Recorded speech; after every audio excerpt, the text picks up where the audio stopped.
There are many genres when discussing film, action, drama, noir. The list goes on and on. Sometimes directors might even mix genres together, but I think this is the first time that we have ever seen a zombie film and a heist film combined. And I gotta say that these two genres mixed way better than they had any right to. As far as I'm concerned, Zack Snyder is completely owning 2021 after Justice League and now Army of the Dead. He has released two great films back to back within the span of 2 months. And that's saying a lot because I'm not really a giant Zack Snyder fan. I know film Twitter is gonna kill me for saying that, but I haven't really loved any of his films outside of the remake of Dawn of the Dead, which came out in like 2004. But I thought recently Justice League was great. If you saw my review on that, there'll be like a thing at the end so that you can click on it. And to me, Army of the Dead might be his best film yet. So what is this film all about?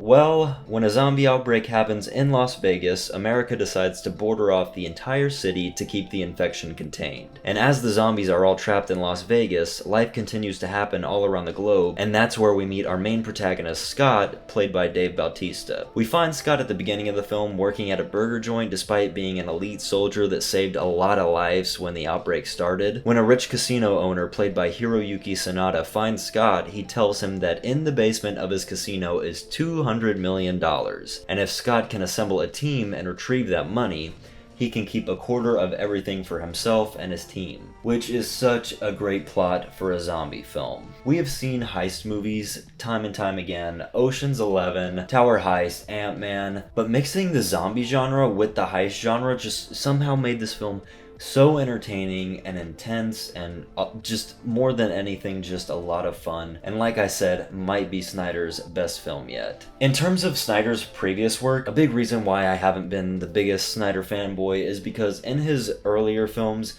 I felt like I could never really connect with a ton of the characters. Even in Dawn of the Dead, which I said I really enjoyed, there isn't a lot to latch on to, and this also applies to Sucker Punch, Batman v Superman, pretty much every Snyder film that I have seen. And weirdly enough, since Snyder stepped down due to the family tragedy that he experienced, I've found that his last two films have been filled with great characters who have very compelling backstories. Not every character in Scott's group in Army of the Dead is a winner, but there is some great characterization in the film, and the dilemma between Scott and his daughter was a very nice subplot in the film. But I have to say, the absolute best part about Army of the Dead is the world itself. The practicality of the sets really brought me into the world of the film. When the heist team enters Las Vegas, it immediately feels like a completely different world that's much more dangerous than the one they live in. And that's something you can't really create with just a green screen or CGI effects. The world that is created inside Las Vegas feels real, and it's all due to the production design and, surprisingly, the lore of the movie. Army of the Dead adds a little spin on the zombie genre by showing us different types of zombies, sort of in a Left 4 Dead kind of way. And yes,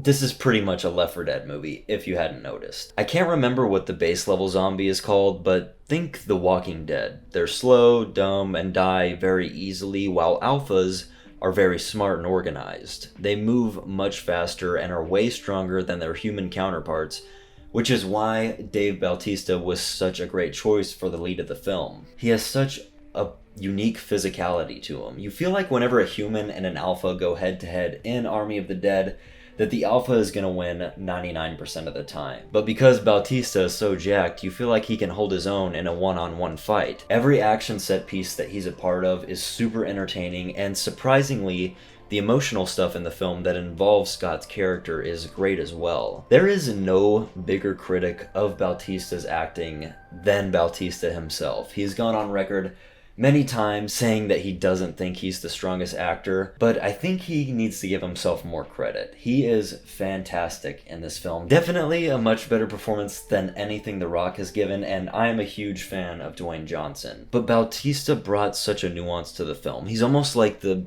gentle giant character, and I just really enjoyed his performance, and in my opinion, he has cemented himself as a great performer. And lastly, I love what Snyder did with the cinematography of the film, and yes, Snyder shot, directed, co-wrote, produced, and came up with the story. He had his hands completely full with this film, and somehow he pulled it off greatly. It blows my mind that he shot and directed the film, because when you're making a film, when you're in production, directors are completely focused on the performances. Did the actors give the lines how I wanted them to? While the cinematographers are worried about the content of the frame. And then, after a shot is finished, a director can go back and watch playback and give directions to the cinematographer on what to fix. However, here, Zack Snyder has to worry not only about the performances of the actors, but simultaneously worry about the content of the frame, which absolutely blows my mind, because I've worked on short films where I have to shoot and direct, and it's not possible. I don't know how he did it, but I'm super impressed. There's a very, very short depth of field in this film. A lot of shots are completely out of focus, then a character will walk into frame and it will become super clear, and I thought it worked really well for the frantic, fast-paced action that the film was going for. Just really great camera work across the board. As for the film's shortcomings, there are some dumb characters in this film. The heist overall is a very carefully organized plan that some characters deviate from because we need a conflict in the film, so one of our characters is gonna have to act stupid. It's a really cliche thing. There's also a character that tags along with the group that was completely sus. Like, if anyone even questioned this character's involvement in the squad, it could have potentially saved a few lives. But nonetheless, that's really all I can think about in terms of complaints with Army of the Dead. Overall, I think it is a great action film. There's a lot of fun to be had, and there is some really entertaining characterization and action. The entire third act of the film is complete insanity, and honestly, I would love to watch the movie again, and it's completely due to how entertaining the finale is. And I can't believe that after the Snyder Cut, I think that Army of the Dead might be my favorite. The trailer was released I think like a month ago, and prior to the trailer I knew nothing about this film. I didn't even know it existed. So the fact that I was so pleasantly surprised by the film is great. It's one of my favorites of the year, and I'm going to give Army of the Dead an 87%.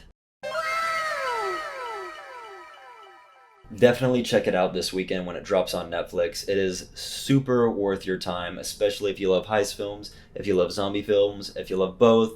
It's gonna be a great film. I really enjoyed it. I hope you do too. Let me know what you thought of Army of the Dead below. I'm actually kind of early on this review. I don't know anybody that's seen it except for like a few critics. I guess I saw the film pretty early. But when you get a chance to see it, let me know what you thought. I said this in my last video, but go subscribe to the Weeb's Closet. It's a great channel so far. We're reacting to anime. We're just reacting to anime because it's anime, you know what I mean? So check that channel out. It's called the Weeb's Closet. I'll link it below. Thank you guys for watching, and I will see y'all later.